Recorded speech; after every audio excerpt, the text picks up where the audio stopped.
Hi everyone, welcome to the video. For those who don't know me, my name's Tim. I'm a background painter at Marvel Studios on X-Men 97, and I've been working in the entertainment industry as an artist for about 15 years now. And I created this channel to help share some insights and things that I've learned while working as an artist in entertainment. Today we're going to be painting a landscape, which is kind of my forte.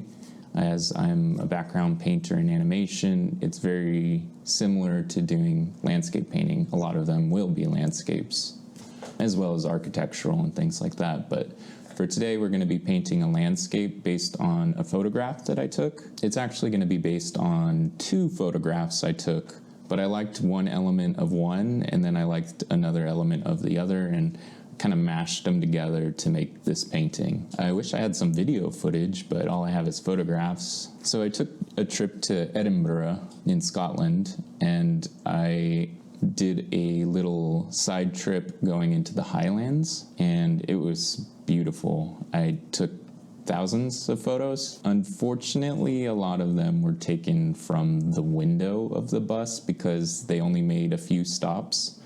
So the photos that I'm using for this painting today are actually taken from inside the bus, out the window. It's good enough to use as a reference for the painting. I'm actually of Scottish ancestry, so this trip was especially meaningful for me. So here's the two photos that I'm gonna use for this painting today. What I like about the image on the right is the composition. I like that fence that's leading the eye into the image. It also has a little bit more information in the hills, visual information, I mean, with darks and lights. And I also like the tower that's in front of the back hills. Overall, the composition is really nice for the image on the right, but I actually really like the colors of the image on the left, and I also like the sheep, so I put them in there.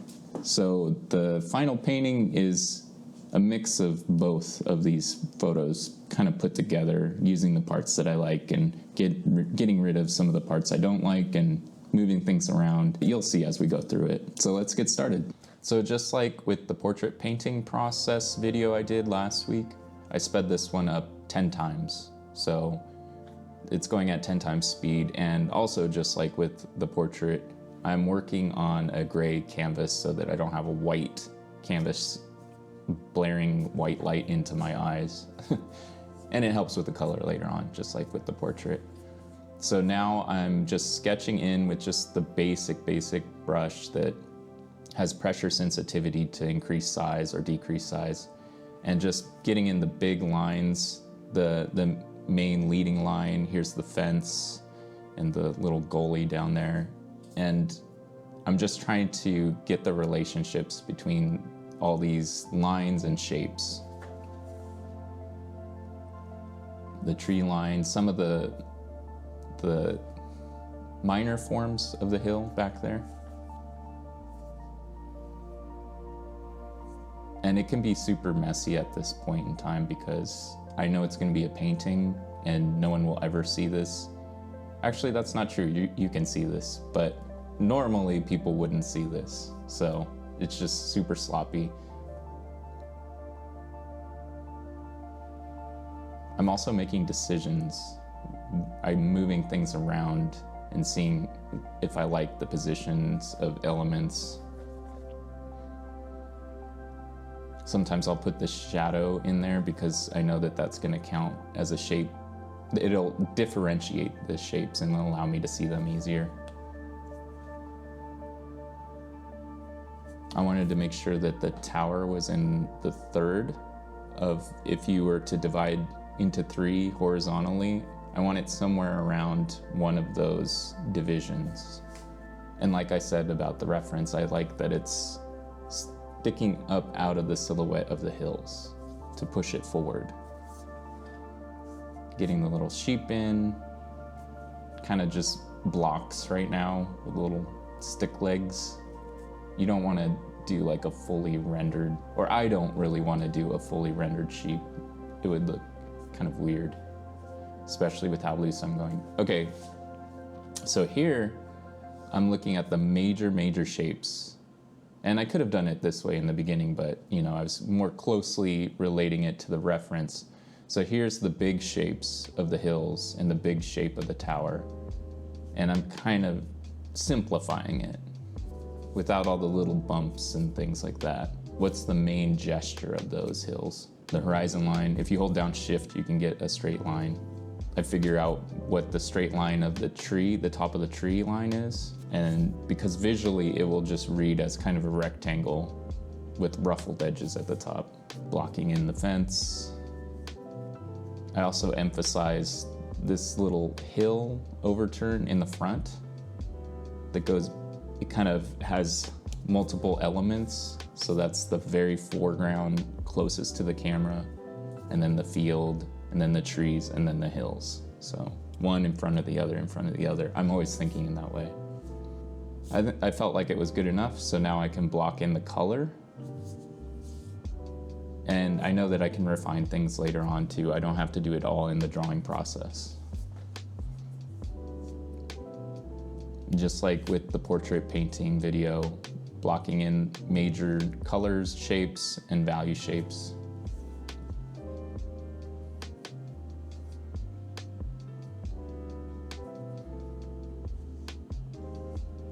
Just picking any color just so it differentiates. I can adjust the colors later, which I do.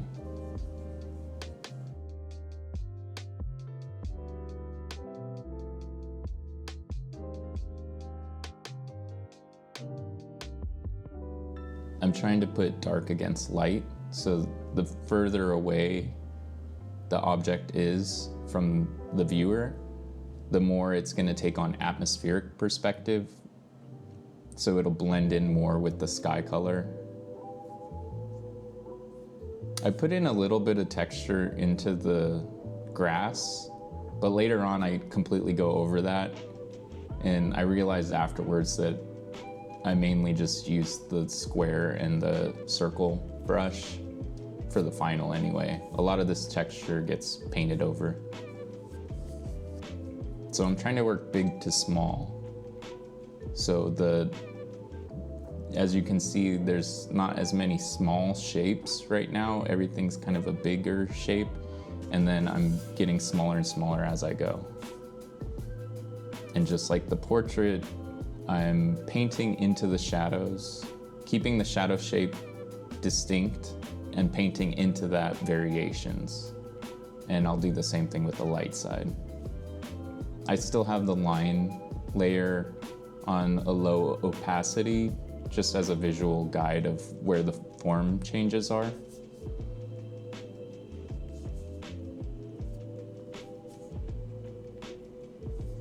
Putting the shadows on the sheep. Probably didn't need to start rendering them so much at this point.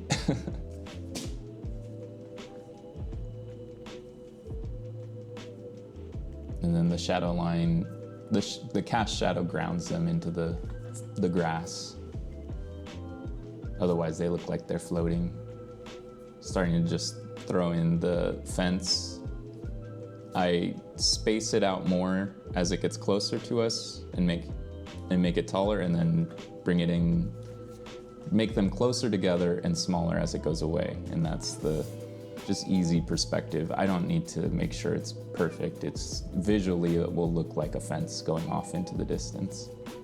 This goalie behind the fence, it kind of stands out, but I liked that it's almost like pointing into the image to push your eye along that fence.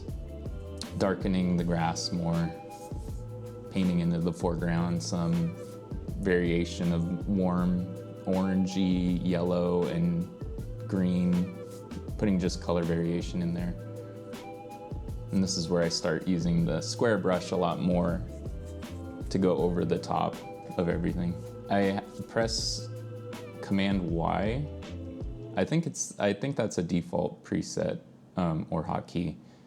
It goes into black and white mode or grayscale mode, and that way I can check the values, because that's the most important thing. As long as your values are right, then you can do a lot of things with the color. And I start to push it more and more later on through this process. That was kind of one of my goals with this painting, and I think it's good to have goals with paintings, like something that you want to push or something that you want to focus on. So for this one, I really wanted to push the color. And you can see right now it's fairly conservative with the color. It's pretty close to what the reference was, but later on I'll push it some more. So there I realized that the shadows on the hills were way too dark, and it was bringing them too close to the viewer, to the camera or viewer, either one, they're interchangeable, but closer to us as the viewer into this image. So I had to knock them back by using some of the sky color because of what I was explaining before with atmospheric perspective. It's gonna dull things down as they get further away. So as soon as I did that, it pushed those hills a lot further back. And the hills in the back, behind that big front one on the left, those need to be even smaller in their value range and even further pushed back by dulling them down and using the sky color. That's how I do it. It's an easy way to do it. Just color pick the sky and paint over the top and it'll push it back. You can even see how the trees in the back have a more limited value range than the ones in the front. And that's pushing them back. So it's a principle that you use on all the elements of the image. Higher contrast at the front, lower contrast at the back. Working into the trees, adding more color variation back there.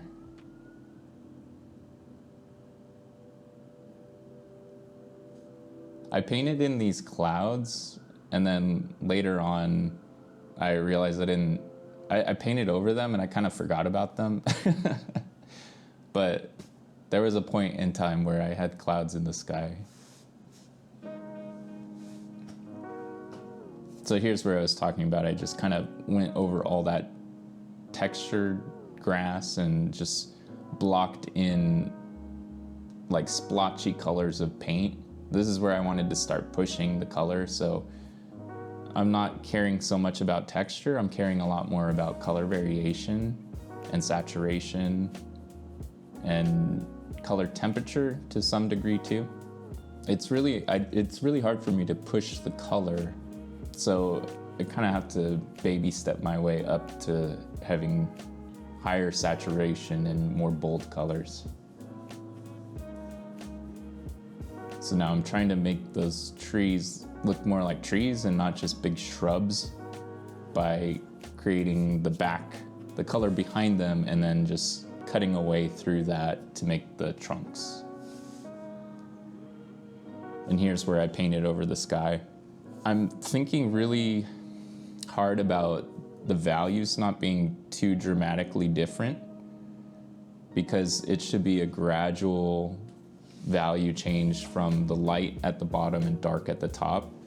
But I also want to change from more of a green or yellowy blue to more of a red blue, which I think I accomplished there. I was even throwing in some little pinks, or they look pink, but it's actually desaturated blue that is shifted a little bit more to the red side.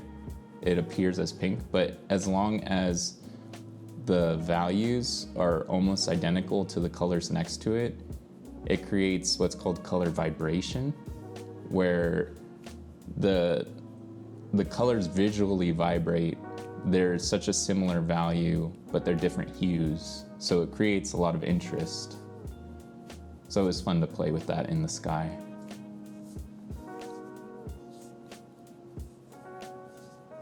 You can see it more as I zoomed in here on the tower with the pinks and the greens. They kind of just like blend together. Now I'm refining the tower because, like I said, that's sort of a focal point. So it's important that it's not too messy and sloppy. Although this is a loose painting, I want to make sure the things that are more important are more refined. I don't even know what this thing is, but it looks really cool. It's like a Tower of Mordor or something like that.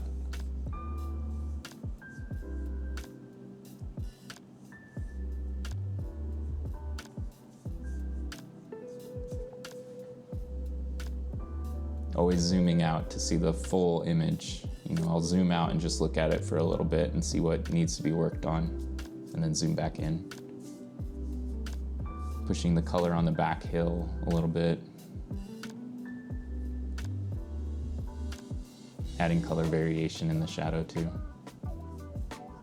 I hue shifted the sky. It was looking a little too purpley or warm or red, so I shifted it back more towards the greener blue. And trying to make that gradation more gradual by smaller value steps.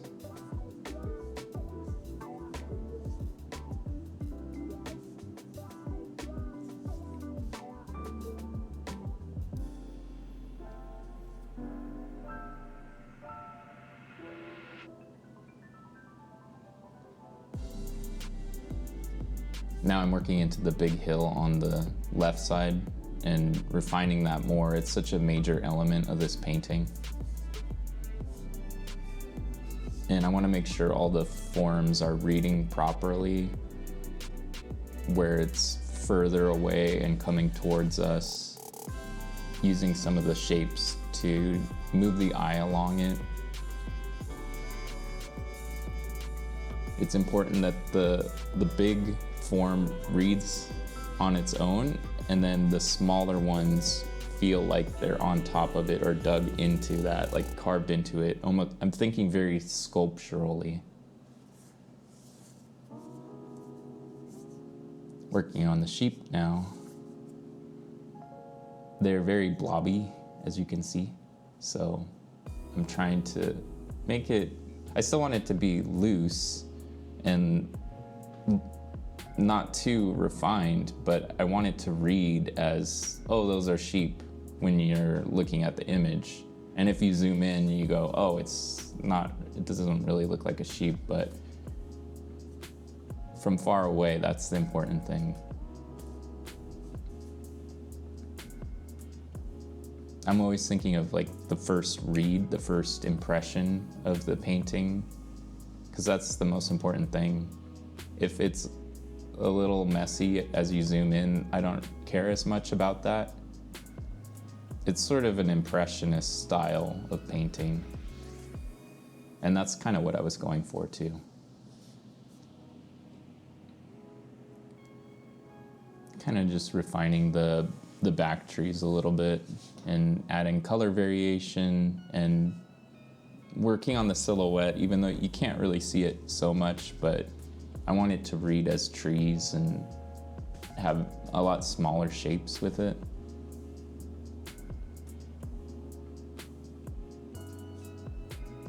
Finessing the front tree line, which was a little difficult because in the reference photo, it's winter time, so it's just sticks, and the branches create kind of a fuzzy, from so far away, since there's so many branches, it creates kind of a fuzzy effect, which is really hard to capture because it's just like noise, basically. So I'm trying to think of a way that I want it to read as branches, thousands and millions of branches far away. Refining the back hill some more. And I'm working within this limited value range and being very careful not to go outside of that. So I can change the colors, but I want the values to stay pretty much where I've set them so far. There I took the color of the sky and overlaid it on the back hills as a clipping layer. You press Alt and you click in between the layers and it clips it to it. And then I lowered the opacity and that pushed them way back, which helped a lot with the depth of the painting. And here I'm going into the sky again because it didn't feel like a flat sky. It felt like there was steps to it, so I wanted to make sure the value change was more gradual.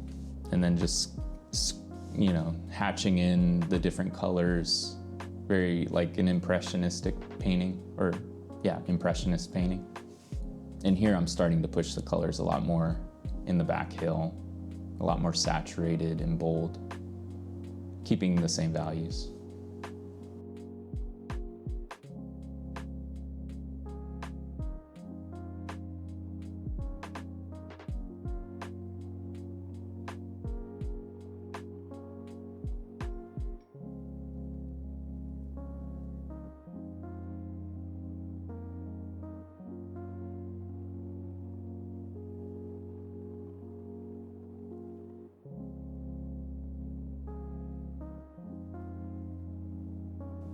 Just adding some more detail on the front hill.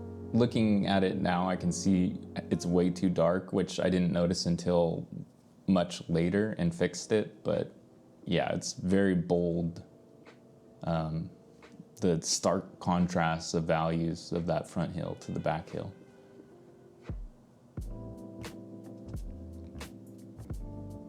I added a little bit of a cast shadow from the fence too. So here's where I noticed that first hill, the front hill, was way too dark. So I just did a magic wand selection of the shadow shape. And because they're very uniform, I was able to select the whole shadow and lighten that up. And when I lightened it up, since it was such a dark value, it was also desaturated. So I added saturation to that. And that gave me a nice base to work into. And as you can see, I didn't just keep it at that. I used that as my selection and just painted into that different greens and blues at this new value that I chose. And then I had to do the same thing with the light side, but they're separated like puzzle pieces. So I feel a lot better about this. And you can see it's very, when I zoom in here, it's very impressionistic. It's just dabs of color. The same nearby values, but different colors. It holds together because of the value. Just refining more on the hill and the tower.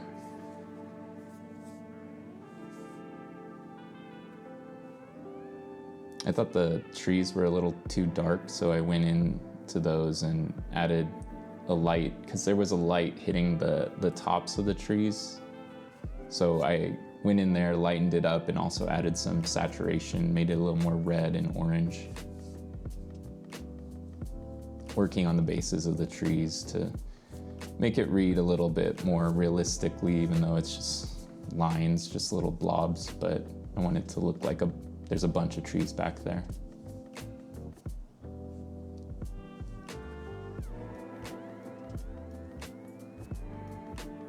Yeah, you can see I worked with the levels to bring up, if you press Command or Control L, it brings up the levels, and you can take the value range and shorten it on the light or the dark side. So I pulled up all the dark. The darkest dark on the tree line was lighter, and then I worked into that because it'll flatten out the color, so you have to work back into it. I had to paint behind the tree line, the front tree line, the hill behind it, so that I could erase out, or I used a mask, but mask out some of that tree line to break it up so that it doesn't look like just a flat blob shape, but actually there's parts where you can see the hill behind it, and it lightens it up.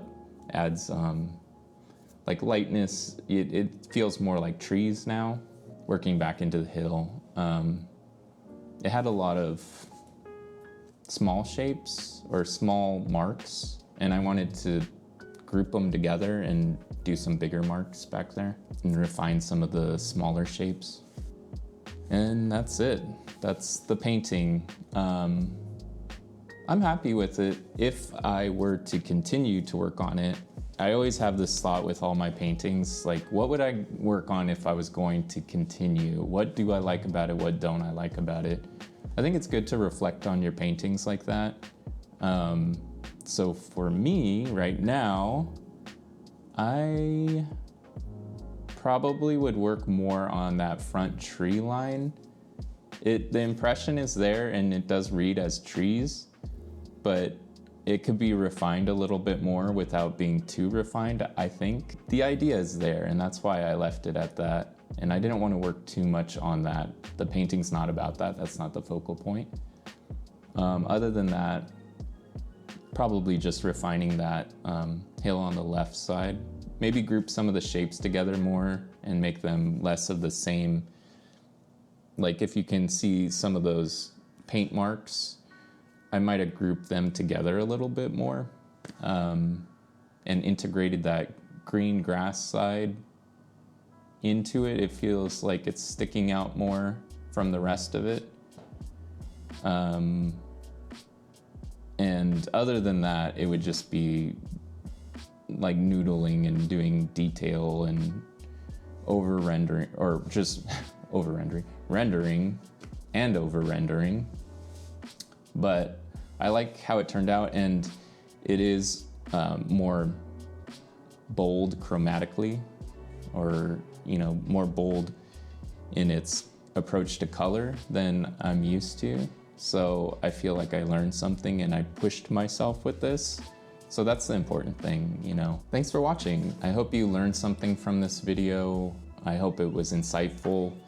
I make a lot of mistakes along this process, which I don't know. I liked seeing that when I was taking classes. I liked learning where my teachers were making mistakes and correcting them, because sometimes I would come across those same mistakes and I would know how they solved it, and that would help me. Let me know if that's helpful for you. Yeah, I had a lot of fun painting this. I feel like I challenged myself. I feel like I really pushed the colors more than I usually do.